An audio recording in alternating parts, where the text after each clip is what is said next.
que o Wendy planeja com os reféns? Atom Ends é o pai de Boy Cavalier? O que deve acontecer na segunda temporada? Vem comigo entender o episódio final de Alien Earth. Fala, Geeks! A dominação de Wendy e os garotos perdidos na Terra do Nunca. Ao longo da temporada, acompanhamos a ascensão de Wendy dentro da ilha Terra do Nunca. Para muitos, é um refúgio. Para outros, uma prisão. E no último episódio, ela finalmente dá o passo definitivo para tomar o controle. Em uma jogada ousada, Wendy despoja Boy de seu poder, arrancando dele não só a liderança, mas também a ilusão de ser invencível dentro de seu próprio território. Essa não é apenas uma vitória física, mas um ato simbólico de revolução. Wendy deixa claro que as criações de Prodigy não vão mais viver sob o domínio de seus criadores. O mais impressionante é que Wendy não age apenas por impulso. Sua motivação vai além da sobrevivência. Ela quer equilibrar a balança de poder entre Prodigy e os híbridos, desafiando qualquer noção de hierarquia. O interessante é que, durante toda a temporada, Wendy nunca demonstrou ver seus criadores como figuras paternas ou autoridades legítimas. Para ela, eles são apenas inimigos a serem derrubados. Essa perspectiva fria e estratégica faz dela uma líder perigosa e fascinante ao mesmo tempo, mas algo ainda mais inquietante. No quadro final, Wendy parece quase intoxicada pelo próprio poder. Seu olhar não é apenas de vitória, é de alguém que está saboreando cada segundo de seu novo domínio. E quem percebe isso de imediato é Joe. No fundo da cena, ele observa em silêncio, e sua expressão diz tudo. Ele enxerga que algo mudou em Wendy, e talvez para sempre. Joe, aliás, é uma peça fundamental nesse quebra-cabeça.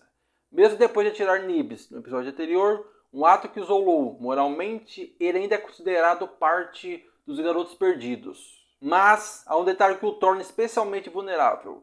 Joe é o único humano do grupo. Em meio a híbridos cada vez mais poderosos e imprevisíveis, sua presença é um lembrete constante de que ele pode ser tanto aliado quanto presa.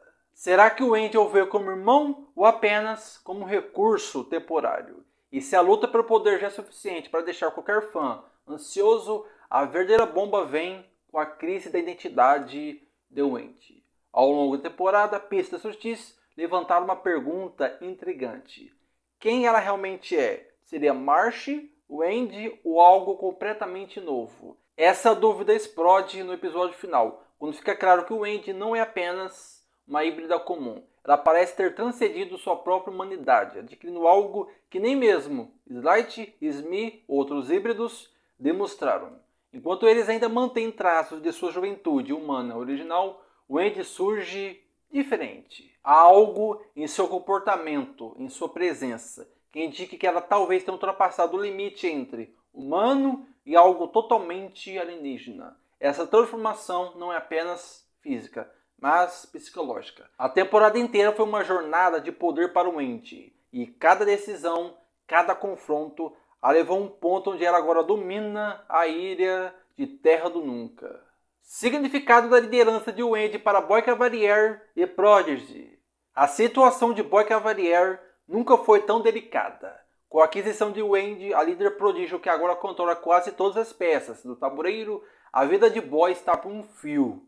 E não é só dele. Dame Sylvia, a única outra humana sobrevivente na cela dos prodígios, também está completamente à mercê dessa nova e imprevisível força. Atom e Kirsch continuam vivos, é verdade, mas de que adianta? Esses dois, apesar de nem respirarem, são praticamente marionetes nas mãos de Wendy. Wendy os manipula com uma facilidade assustadora, transformando em peças inúteis para qualquer tentativa de resistência.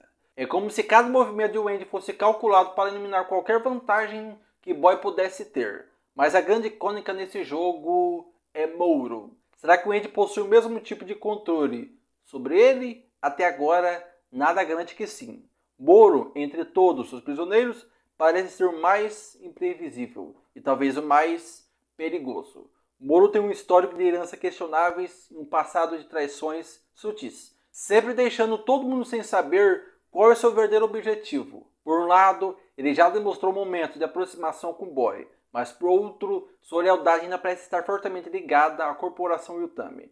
E isso é um problema enorme. Quando reforços da Yutami chegarem, a situação pode se tornar um verdadeiro inferno. Não apenas Boy, mas também espécies alienígenas raras e perigosas poderiam voltar para o controle da mega corporação. O que antes era apenas uma disputa por poder pode se transformar em um caos ainda maior, prolongando uma batalha pela posse dos alienígenas que ninguém sabe como vai terminar.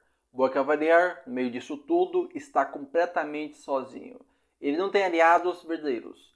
Alton e Kirsch já estão comprometidos. Dame Sylvia é apenas uma sobrevivente sem recursos. E Moro, bem, Moro é uma bomba relógio. O mais intrigante é que nem mesmo Wendy parece saber exatamente o que fazer com o Boy. Ela o mantém vivo, mas por quê? Seria por alguma informação que só ele possui? Ou ela vê em Boy uma peça-chave para um plano maior que ainda não foi revelado? Esse mistério é o que torna Wendy ainda mais perigosa, porque ela é imprevisível. Enquanto toda essa tensão explode dentro da cela dos prodígios, lá fora a Prodigy está em uma situação crítica. A estreia dos seus famosos modelos de chão híbridos que prometem revolucionar o mercado, obviamente, não vai acontecer. Com Wendy no comando e Boy fora de controle, a empresa se encontra mais vulnerável do que nunca. Mas não pense que isso significa que o Yutami vai sair como vencedora. A verdade é que a Terra não é dominada por uma única corporação. Existem outras 3 megacorporações poderosíssimas, Lynch, Daimik e Triswold, que compartilham o controle do planeta. E até agora, elas quase não tiveram participação direta nos eventos da primeira temporada de Alien. Talvez elas venham socorrer Boy Cavalier na Terra do Nunca. Atom Ains é o pai sintetizador do Cavalier? Logo de cara, precisamos relembrar um momento essencial. Em uma das cenas mais impactantes, Boy revela para o Wendy, dos perdidos, que mandou matar o próprio pai enquanto ainda era uma criança. Em seguida, o substituiu por um sintetizador, uma espécie de androide criado por ele mesmo, quando tinha apenas 6 anos de idade. Só isso já é bizarro por si só. Pensa bem, um garoto tão novo, com a frieza de eliminar o próprio pai e a genialidade de criar um ser sintético para ocupar seu lugar, em um ato que mistura genialidade científica, trauma familiar e uma pitada de loucura. Mas a história não para por aí. Quando chegamos ao final da temporada, a série faz uma revelação que muda completamente o contexto.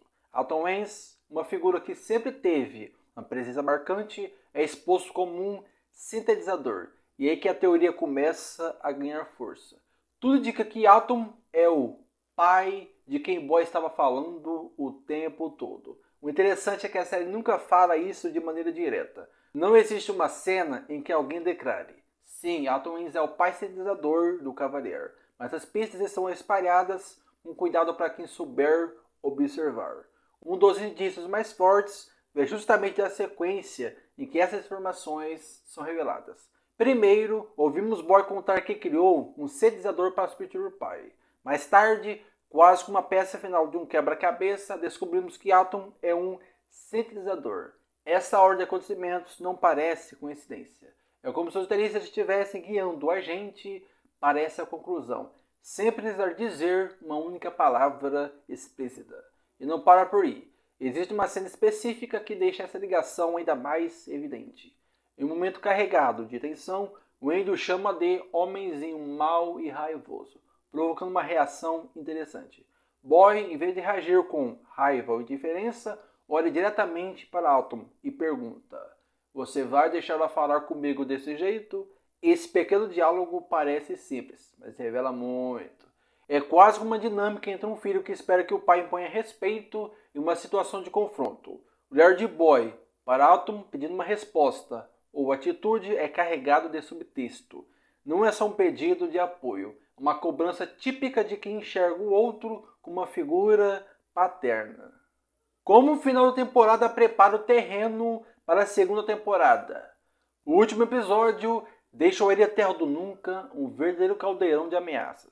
O misterioso monstro planta e a enigmática coisa-olho continuam soltos. E o xenomorfo de estimação de Wendy está apenas esperando o momento certo para atacar. Nada parece promissor para Boy, Dame Sylvia, Atom, Kirsch e Muro. Cada um deles saiu desse episódio final mais vulnerável do que nunca. Mas é Moro quem traz um toque extra de tensão. Ele não só tem seus próprios planos secretos com Irene Utami, como também vê a chegada das naves da empresa Iria com uma oportunidade. A grande pergunta é, ele vai trair a equipe da Prodigy ou vai jogar o jogo até o momento perfeito? Por enquanto, Moro ainda precisa deles para sobreviver, mas a qualquer segundo essa aliança frágil pode se romper. E tem mais, como Alien Earth foi uma prequela dentro do universo da franquia, já dá para prever alguns rumos para a próxima temporada. Um surto alienígena global na Terra? Improvável, pelo menos por agora. É mais provável que os monstros sejam contidos ou eliminados na própria ilha Terra do Nunca. Talvez até levados para o espaço ou aprisionados em alguma instalação ultra secreta da Irene Utami. Mas, se tem uma coisa que aprendemos com Alien, é que nada é realmente controlado, por muito tempo. Entre todas as pontas soltas, uma se destaca como a mais intrigante, o alienígena ocular. O que é aquela criatura? Por que parece ter uma consciência própria? E o mais importante, ele vai falar? Sim, a expectativa é que, na segunda temporada, finalmente escutemos a coisa olho se comunicar. Mesmo que seja através do corpo morto de Arthur. Essa ideia, ao mesmo tempo fascinante e perturbadora, pode revelar segredos chocantes sobre a verdadeira origem dessa criatura. Enquanto isso, o ente se encontra em uma posição de poder. No final da primeira temporada, era quem tem todas as cartas na manga. Mas será que esse controle vai durar? Tudo indica que o ente será testado de maneiras ainda mais brutais, física e psicologicamente. Sua relação com o Joe, já um pouco abalada, pode ser chave para entender quem ela realmente quer ser. O Andy vai liderar com compaixão ou se transformar em algo ainda mais assustador do que os próprios monstros que enfrenta. E não podemos esquecer de Boy Cavalier. Esse autoproclamado gênio sempre parece ter um plano escondido. Será que ele criou algum tipo de dispositivo de emergência? Talvez um botão de desligar para o Andy e os outros? Se tem alguém capaz de virar o jogo no último segundo, é ele. O criador novo, Hawley, já provou que sabe brincar com suspense e tensão. Se a segunda temporada realmente acontecer, podemos esperar mais terror de monstros, dilemas morais pesadíssimos e, claro, aquela sensação de que ninguém está realmente seguro. Agora comenta, Alien Earth teve um bom final? O que você achou da série? Comente e se inscreva ativando o sininho. Até o ano acabar, tem mais lançamentos chegando e você verá cada um deles aqui no canal. Muito obrigado, até a próxima, fui!